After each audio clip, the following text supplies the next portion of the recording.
Hello and welcome to Staffworks Explained. This is a channel dedicated to exploring different topical issues from across the globe, but with a special focus on Africa.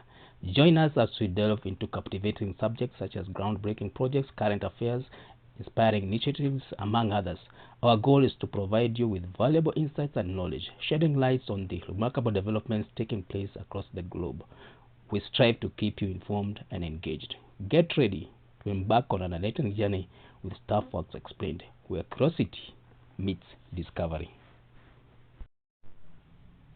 In today's video, we'll be talking about Grand Ethiopian Renaissance Dam, a dam that is being constructed in Ethiopia. In this video, we'll look at the facts about the dam, controversy over the filling and operation of the dam, the Arab League of Nations resolutions, and also Ethiopia reaction to that resolution, Egypt reaction to Ethiopia's response, as well as we make a conclusion where we provide solution to this problem. Ethiopia is preparing to conduct the filling of the Grand Ethiopian Renaissance Dam, and this will be done during the rainy season that is set to start in the month of June. Let's look at the facts about this dam so that you can get a clear understanding on what we're talking about. Grand Renaissance Dam is located in Blue River Nile in a region called Benishangul Gumuz of Ethiopia. This is 40 kilometers east of the Sudanese border. It is a hydroelectric power generation plant and is primarily built to generate power to ensure that Ethiopia is fully reliant. Once it's fully operational, it's expected to generate a capacity of 6.45 gigawatts, and this will make it one of the largest hydropower plant in Africa and also in the world. The dam will create a reservoir with a storage capacity of approximately 74 billion cubic meters of water. This is a massive reservoir and is intended to regulate the flow of Blue River Nile and also provide a stable water supply for irrigation, domestic use, and mainly electricity generation. The construction of this dam started on April 2nd, 2011, and it is expected to cost $5 billion. It is being built by the Italian construction company, which is called Saline Impagro. And this dam, the funding mode is unique because when Ethiopia was not able to get funds from the traditional sources, it issued a bond that required the citizens to contribute to the construction of this dam, and it had a very unique financing model. The first phase of filling of this dam started in July 2020, and by August same year, water level had increased to 540 meters. This was 40 meters higher than the bottom of the river, which is at 5,500 meters above sea level. The second filling was completed on July 19th, 2021, and the water level increased to around 575 meters. The third filling was completed on August 2022 to a level of 600 meters. This year it is expected that the fourth filling will happen, and this is expected to happen during the rainy season. The dam is being filled naturally, where such that when the rains are heavy, the water levels goes up quickly. There has been controversy and negotiations over this dam. It has been a subject of controversy between the three countries, Ethiopia, Sudan, and Egypt. Sudan and Egypt have expressed concern about the potential impact of the dam on their water resources and downstream flows. Negotiations have been ongoing to address the concerns and also try to reach a beneficial agreement. The two countries share concerns and interests regarding the dam due to its potential impact on their water resources. Both countries heavily rely on River Nile for their water supply. They are concerned that the construction and operation of the GAD could reduce the flow of river affecting the water scarcity, agricultural practices, and overall development of the two countries. The two countries have cited the treaties that were signed in 1902 and 1959, which allocated Nile waters to downstream countries, that is Egypt and Sudan, in total disregard of upstream countries such as Ethiopia, the East African countries, and the rest. Ethiopia argues that it was not part of the treaties that unfairly allocated waters to Sudan and Egypt, and leaving the other Nile Basin Initiative countries out. The filling and operation of the GAD have been subject of controversy and contention among the three countries. One major point of contention has been the filling of the dam reservoir. Ethiopia initiated the filling process in 2020, causing concern for the downstream countries, particularly Egypt and Sudan, as they feared a significant reduction of their water flow during the filling phase. Egypt and Sudan have expressed concern about the potential impact of the dam on their water resources. They are particularly worried about the potential disruption of the river flow, which could affect agricultural water supply and the livelihoods of millions of people in both countries. The three countries have engaged in negotiations to address the concerns and reach an agreement on the filling and operation of the dam. However, the talks have dragged, and according to Egypt, the three countries have not agreed on the schedule. Ethiopia is for a quick filling, while Egypt and Sudan feel that it should be done over a long period, probably 15 years. International and regional organizations, including the African Union, the United Nations, the United States, have been involved in mediation efforts to facilitate negotiations and foster cooperation between the parties involved. These mediation efforts aim to find out to get a mutually acceptable solution that addresses the concerns of all the stakeholders. Ethiopia has recently announced that the dam is 90% complete, and already the dam has started production of power. Ethiopia had already announced that it will continue to fill the dam and operate accordance with the agreement on the Declaration of Principles that was signed in March 2015 between the three countries. This Declaration of Principles says that filling and operation of the dam will be with full respect to the principle of equitable and reasonable utilization of transboundary water resources.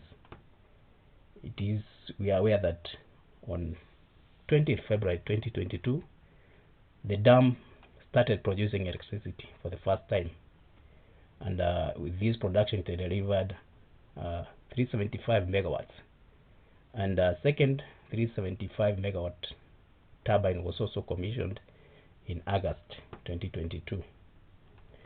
Professor of Geology and Water Resources at Cairo University, Abbas Sharaki, in a post on Facebook, claimed that the two turbines that were commissioned, the first one in February and the second one in August, had not been working for a week. The professor claimed that the water flows through one of the drain holes with a daily rate of 20 million cubic meters. Depending on the satellite images that he produced, he detected that the heightening of the side walls to the level of 626 meters and middle ones to the level of 600 meters. Professor Sharaki estimates that the height of the middle wall would reach 620 meters this year, which in turn would allow holding of 17 billion cubic meters in the fourth filling. The quantity is equivalent to the previous three filling periods, so it's expected that the filling this year, according to this professor, will be high. The professor claimed that the third filling conducted between July 11th and August 11th increased the quantity of water held to 9 billion cubic meters, upping the total reservoir to 17 billion cubic meters. The filling, or the first filling that took place between July 1st and 21st in 2020, had 4.9 cubic meters filled. The second one, which was between July 4th and 18th, 2021, had around 3 billion cubic meters being filled. Sharaki states that in July, The 2 billion cubic meters has been released since 2022 by opening of the two gates. The professor further notes that the construction works in the dam would persist for the next 5 to 6 years, but the middle wall needs to be heightened for the reservoir capacity to hold the full capacity of 74 billion cubic meters as initially planned. Professor Sharaki is not the only one who is talking about the dam. Arab League is also talking about the dam, and this time in their 32nd summit, they issued a resolution or decision where they urged the parties which are involved to have good faith so that they can be able to reach a deal on the dam. Arab leaders want the three countries to come up and to sit and talk and to reach a balanced and fair legally binding agreement on how the dam should be operated and filled. The leaders made these remarks in a decision titled the Ethiopian Dam, following the 32nd Arab League Summit that was held in Saudi Arabia in May. The League resolution supported Egypt and Sudan's calls for legally binding agreement over the operation of the dam, which they say unfairly allows Ethiopia to control the Nile resources. Egypt and Sudan are members of the Arab League of Nations. Following the summit, the Arab leaders affirmed the need to reach a legally binding agreement on GAD, which would achieve the joint interests of the three countries and preserve the water rights of each of Sudan and Egypt. In this regard, the leaders expressed appreciation for the efforts made to conduct negotiations of the dam under the auspices of African Union. However, the leaders expressed concern over the continued stumbling of the negotiations in light of Ethiopian unilateral acts. The decision called for Ethiopia to refrain from unilateral measures that harm the water interests of Egypt and Sudan, including the continuation of the filling and operation of the dam without reaching a deal with two downstream countries. The leaders urged the three countries to abide by international law principles, which represented the rule of not causing water use related harm to countries bordering transboundary rivers, the principle of fair reasonable use of international waterways, the principle of cooperation, and the principle of prior notification and consultation. Moreover, the leaders called on the UN Security Council to take the required measures within the framework of its responsibility to make sure that the issues are settled. Arab League says that the measures by the Security Council should include the full implementation of Presidential Council issued by the Council in September 2021, calling for the three countries to engage in negotiations to reach an acceptable binding deal on the filling and operation of the dam within a reasonable time frame. The Arab leaders affirmed that the Ethiopian unilateral measures on GAD violate the applicable rules of international laws, especially Declaration of Principles (DOP), which was adopted by Egypt, Sudan, and Ethiopia in Khartoum in 2015. Egypt and Sudan had been calling for Ethiopia to sign an agreement which is legally binding on GAD in order to ensure that water is preserved and its people rights are safeguarded.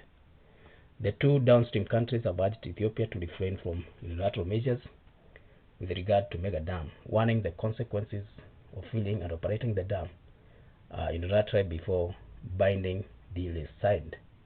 However, Ethiopia has rejected the signing of such a deal and has continued its dam filling and operation plans over the past year that it has done it in 3 years.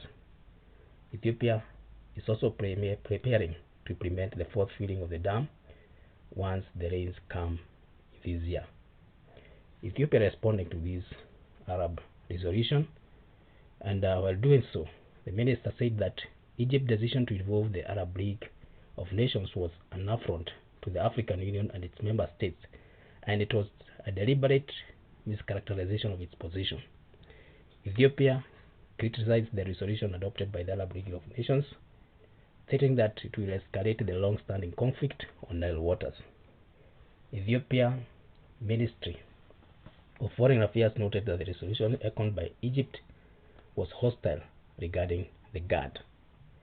Ethiopia says that the decision to undermine the AU and its member states has already been crossed, and it adds that the resolution is an affront to African efforts to bring amicable negotiation solution to the long-standing Nile dispute between Ethiopia, Egypt, and Sudan.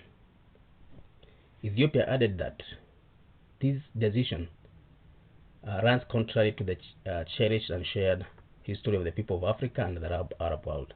They say that the details of filling the dam, including the volume and duration, has been agreed upon between the experts of the three countries, and throughout the process, Ethiopia has catered for the concerns of the two countries and will continue to act respecting the principle of equitable and reasonable utilization of water. Ethiopia adds that Egypt's attempt to exert force using the Arab League of Nations Forum represents its lack of good faith, and it in itself a violation of the agreement on the declaration of principles that were concluded between the three countries. The GAD is an African issue. The disagreement between Ethiopia, Egypt, and Sudan can only be solved through good faith and compromise in the spirit of finding Africa's solution to African problems. Ethiopia says it regrets the attempts by Egypt to politicize the GAD negotiations and turn it to an Arab issue.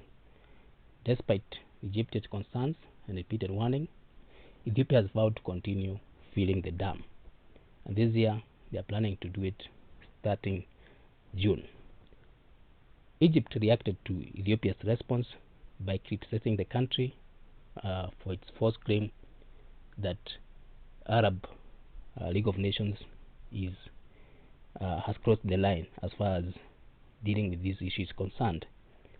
Egypt says that the statement was a desperate attempt to drive a wedge between Arab and African countries, and that Ethiopia had no right to speak for the entire continent. The Minister of Foreign Affairs of Egypt says that Egypt has a long history of supporting national struggles movement in Africa, and its efforts and resources has been allocated to support economic and social development and peace-building programs on the continent. Egypt says, is pinning its hope of economic development and power generation on the dam, and Egypt says that it relies on this water, and there is a need for the countries to come into an amicable agreement that will determine how the filling and operation of the dam is concerned. With each of the three countries having an interest on this dam or River Nile, there is a need to reach a compromise. Ethiopia should get its power, and Egypt and Sudan should get assurance that they will not be affected once these dams start filling and continue filling and start operations. Addis Ababa says that it will continue to fill the GAD without seeking permission from anyone. They say that they have no obligation to request permission from anyone to fill the dam. Egypt says that Ethiopia remarks to proceed filling the dam regardless of the downstream countries' rights. It's another evidence of unilateralism that goes beyond the scope of negotiation. In conclusion, we say that to reach a solution on the GAD that satisfies the concerns of the three countries, there are some key actions that need to be taken. One is that all countries or all the parties must engage in a sincere, transparent, and constructive dialogue. This includes open communication, active listening, and a willingness to understand each other's concerns and interests. Regular and meaningful discussions should take place to foster trust and build common ground in these. Secondly, international and regional mediators such as AU, the UN, and also the neighboring countries can play a crucial role in facilitating negotiation. They can provide impartial guidance, technical expertise, and platform for constructive dialogue, helping to bridge gaps and find mutually acceptable solutions. Thirdly, there should be sharing of scientific data, hydraulical information, impact assessment, which are related to this dam. And this is essential for all the parties to have a comprehensive understanding of the dam's potential effects. Establishing a mechanism for sharing these data can help build trust and also facilitate informed decision making. Fourthly, the parties should work towards a comprehensive agreement that addresses all aspects of the GAD, including the filling and operation of the dam, water allocation, environmental concerns, dispute resolution mechanism, and this agreement should be upheld and should be done through the principles of equity, fair sharing of benefits, and sustainable water management. The GAD issue should not be seen as an opportunity for for conflict. Rather, it should be seen as a long-term cooperation rather than a zero-sum game. The countries which are involved should explore opportunities for regional cooperation in managing water resources, including joint projects, infrastructure development, and also coordinated drought management strategies. Reaching a solution to the GAD requires political will, flexibility, and a shared commitment to finding a mutually beneficial outcome. It is crucial for all parties to prioritize collaboration, peaceful negotiations, and also sustainable management of the Nile Basin for the benefit of all the riparian countries, downstream and upstream. So we'll continue following on this project to see how it proceeds. The fourth filling, which is just a few weeks away, we'll be looking to see how it proceeds and how the three parties react to this filling. So thank you for coming this far. We thank you for the support that you have accorded this channel. If you have not subscribed to this channel, make sure you do so. Watch other videos that you have done in this channel, and also be on the lookout for the future videos on this topic and also on others. Thank you.